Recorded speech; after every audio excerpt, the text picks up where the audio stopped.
Capítulo 16. Trabalho renovador. Vida nova começou para Evelina e Ernesto, especialmente para Evelina. Indispensável auxiliar Túlio, abençoá-lo, renová-lo. Para isso, os dois amigos se matricularam em colégio de estudos preparatórios de mais altas ciências do espírito. Radiantes de esperança e entusiasmo, adquiriam conhecimentos em torno de evangelização, reforma íntima, sintonia mental, afeição, agressividade, autocontrole, obsessão, reencarnação.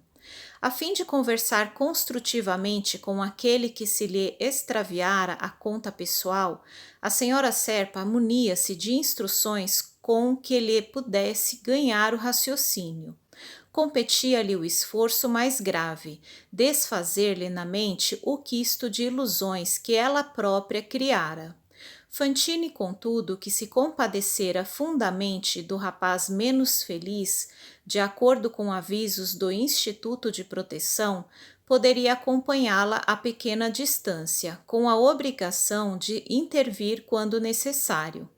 No dia marcado para início da tarefa, a subdividir-se em visitas de esclarecimento e enfermagem 3 vezes por semana, Ribas seguiu em pessoa os dois obreiros para o refúgio de saúde mental, em que os novos deveres se lhes impunham. Integrando diminuta comunidade de enfermos da alma, o jovem Mancini se achava recluso em solitária dependência que o instrutor informou estar erguida à base de material isolante contra o impacto de vibrações suscetíveis de agravar-lhe a sede de companhias menos recomendáveis.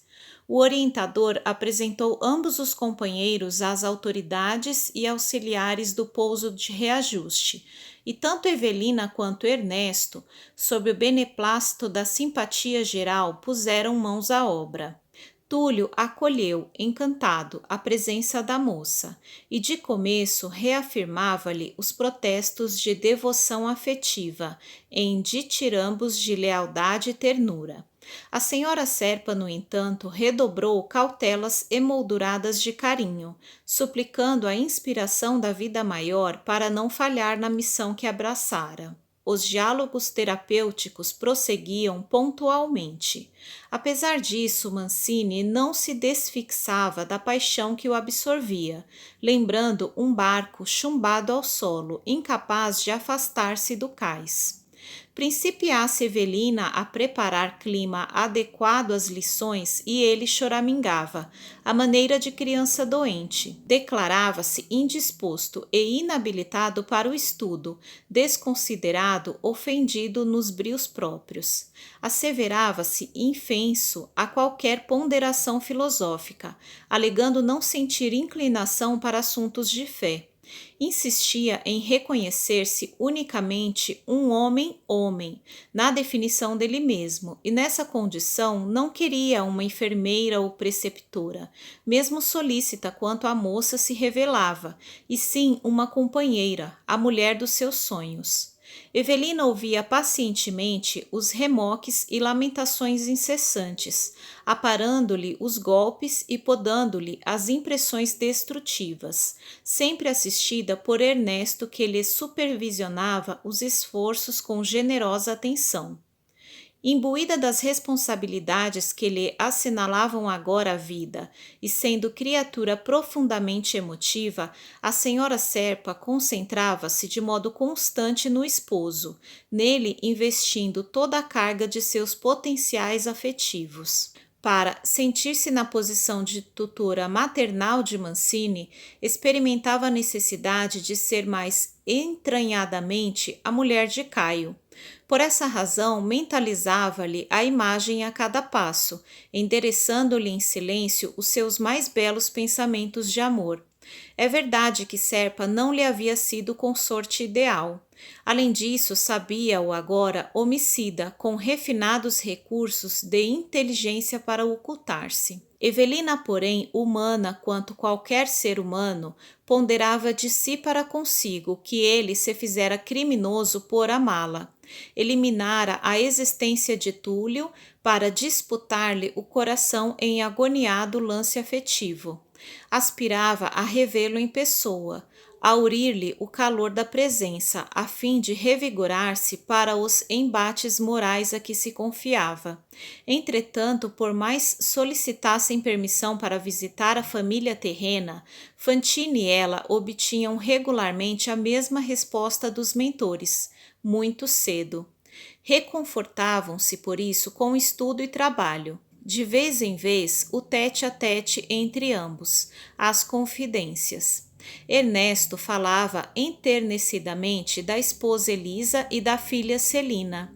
Sensibilizado, entretecia no mágico painel da saudade a imagem das duas por espelhos cristalinos de amor, em que se comprazia mirar-se, conquanto a filha o tratasse muitas vezes com rebeldia cruel.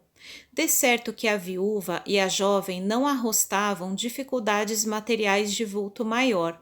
Legara-lhes renda expressiva, boa casa, algum dinheiro em mãos honestas a fornecer-lhes pensão sólida e os seguros em que montar a defensiva doméstica.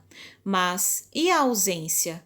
Indagava-se constantemente junto da amiga que se lhe transformara em irmã de todas as horas. A ausência, a distância. Perdiam-se os dois em conjecturas, prelibando alegrias de reencontro. Achavam-se suficientemente informados de que entre eles e os amados do mundo se levantava agora o muro das vibrações diferentes. Em vista disso mesmo, não mais lhes seria possível retomar-lhes a atenção como quem volta de uma viagem. Competia-lhes a obrigação da conformidade perante quaisquer transformações a que se lançassem.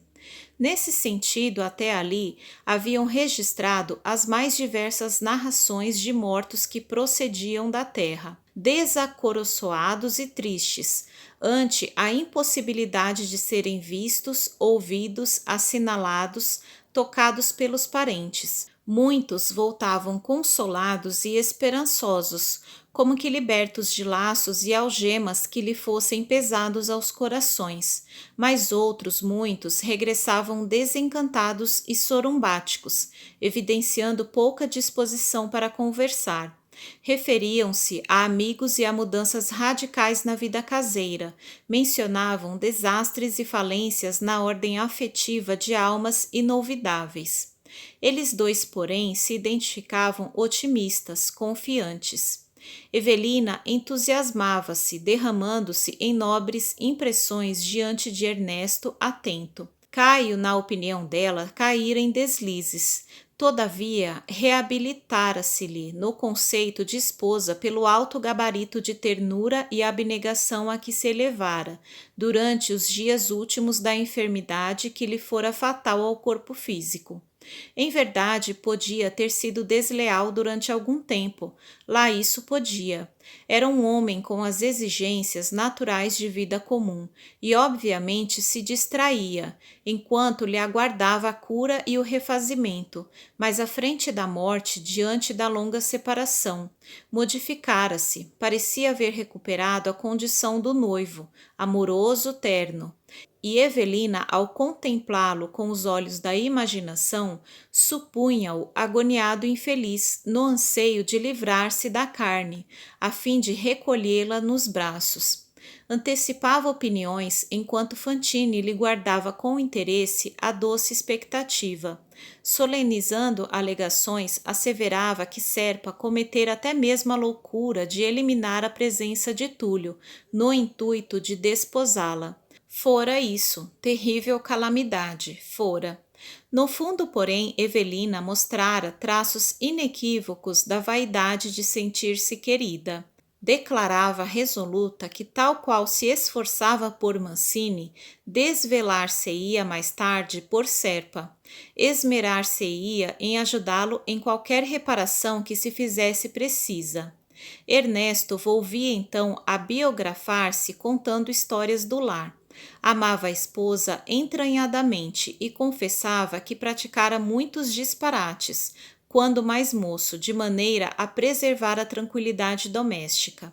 E a filha? Celina era uma bênção que lhe acalentara o coração na madureza, sempre terna, compreensiva, devotada.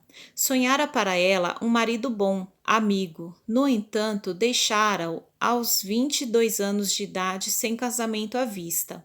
Conquanto a dor de pai distanciado de casa depunha na filha a maior confiança. Não lhe temia o futuro. Além de provida com mesada apreciável, lecionava inglês com mestria. Ganhava dinheiro e sabia guardar. Mantinham-se, desse modo, sucessivas conversações entre os dois, sentimentais, saudosistas.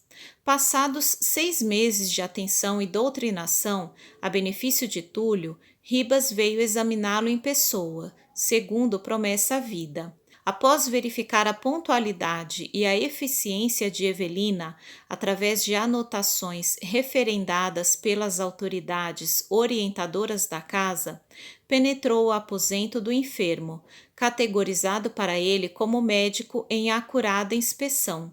Ao primeiro olhar, porém, reconheceu que Mancini apresentava escasso proveito com as lições recebidas. Apático, denunciava na mente uma ideia central, Evelina. E com Evelina no miolo das mais profundas cogitações vinham as ideias satélites, o anseio de transformá-la em objeto de posse única, o tiro de Caio, o desejo de vingança e as escuras alusões da autopiedade. Ribas não descobria a mais ligeira fresta naquele coração pesado de angústia para filtrar um só raio de otimismo e esperança. As primeiras manifestações do inquérito afetivo respondeu ao instrutor com a tristeza de um doente que se sabe sem cura. Qual, doutor, sem Evelina comigo, nada consigo entender. Se ouço o evangelho, penso que ela só, é o anjo capaz de salvar-me. Se anoto ensinamentos acerca de autocontrole, vejo-a no pensamento como sendo a única alavanca bastante forte para governar-me. Se escuto exortações à fé, acabo querendo-a para meu reconforto exclusivo. Se recebo esclarecimentos em torno de obsessão, termino a aula confessando a mim mesmo que, se pudesse, largaria este hospital a fim de persegui-la e tomá-la em meus braços, ainda que para isso devesse caminhar até os derradeiros confins do mundo. O mentor sorriu paternal e aconselhou calma, equilíbrio. Reflitamos, meu filho, que somos espíritos eternos. Urge conservar serenidade, paciência. Felicidade é obra do tempo com a bênção de Deus. O rapaz revidou ácido e reverente. Não pedira, não aceitava conselhos. Hábil psicólogo, Ribas despediu-se. À noite esteve com os amigos e elogiou o trabalho de Evelina. A empresa de reeducação fora efetuada com segurança. Túlio, entretanto, não reagira construtivamente. Mostrava-se abúlico, embutido nas fantasias que estabelecera em prejuízo próprio. E terminou dizendo para Fantine e a senhora Serpa, que o ouviam atentos: não vejo qualquer interesse para Mancini na permanência aqui. Forçoso envidarmos esforços para que aceite voluntariamente a miniaturização. Nota de rodapé. Miniaturização ou restringimento no plano espiritual significa estágio preparatório para a nova reencarnação. Nota do autor espiritual. Renascer? Redarguiu Evelina assustada. Será preciso tanto? E Ribas: nosso amigo está mentalmente enfermo, profundamente enfermo, traumatizado, angustiado, fixado. O remédio será começar de novo. Ainda assim terá dificuldades e desajustes pela frente. O benévolo mentor não traçou advertências, nem articulou qualquer sugestão. E tanto Ernesto quanto Evelina, enfronhados agora nos imperativos e provas da reencarnação, silenciaram de chofre, pensando.